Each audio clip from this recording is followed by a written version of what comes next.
IFM News. IFM News. IFM News. Sports.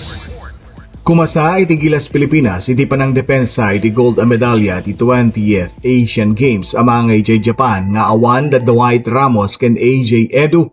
Dahito iti kumpirmasyon manipod ken SBP Executive Director Erica D. Asa na makapagayayam dagiti dua gaputa makigedan iti formala panang rugi iti baro a season iti Japan bilig iti Asian Games.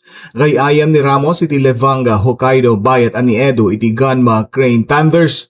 Nagyaman met ti samahang basketball ng Pilipinas iti PBA iti panangipatungpal iti may sa abulan na break. Tatong maikan iti nawaya agundaway ang makapili ni Coach Tim Cone kadagiti players para iti Gilas pool.